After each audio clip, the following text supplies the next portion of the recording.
So you have this beautiful detailed pattern. How do you transfer all of the lines onto your background fabric? And do you need a light box? What happens if you have a darker fabric? How do you do this? Stay tuned and I'll show you.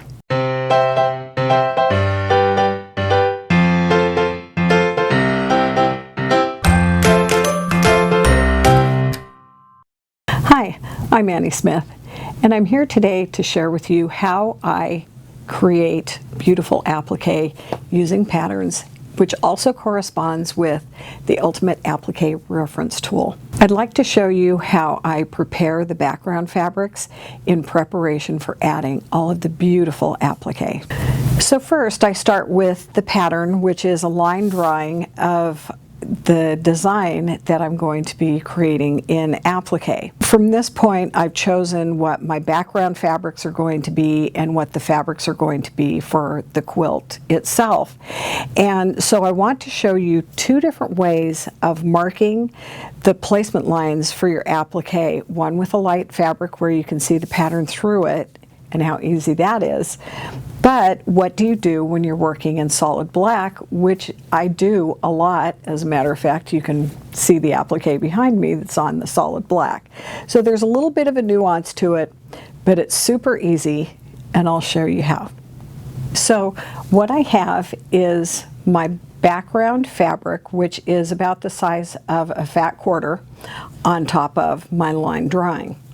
And so I make a little crease mark in the center to make sure that I'm in the center of the applique design.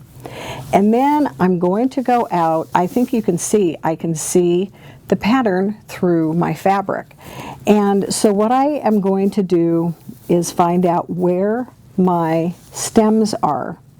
And I'm going to make just a light little line where my stems are, because that is the only part that I am ever going to create on my background, and I will show you why I do it that way in just a sec.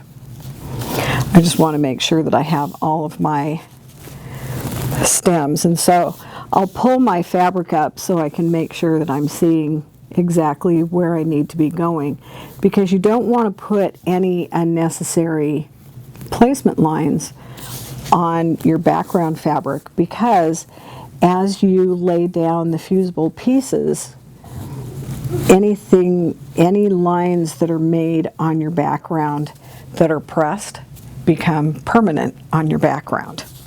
So you want to make sure that you're only making a line in the center of where the stems are going to go. So here is my line.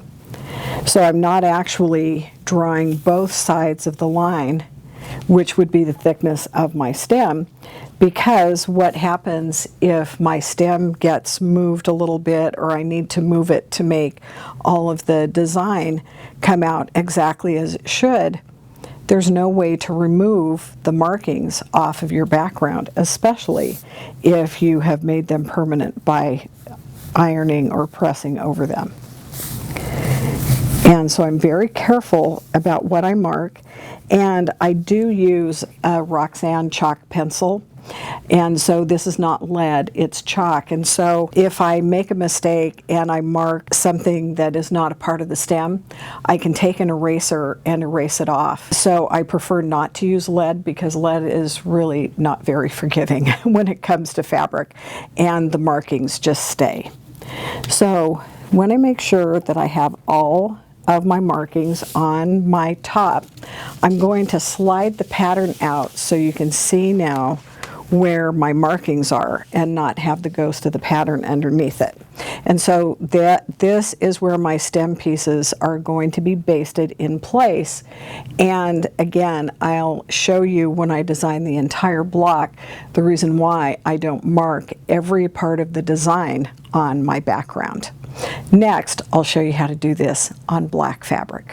All right, here is my solid black fabric, and I use clover tracing paper. They call it Chicopi paper, because one side is paper and the other side is actually chalk. And it comes in 4 different colors, and for the black I always use the white. And the pink and the blue are basically to be used on white fabric or light fabrics.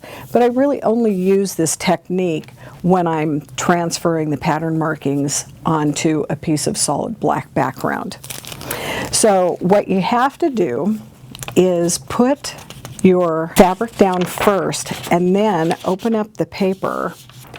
And then you kind of have to do this in 2 steps because I don't have a large piece of paper.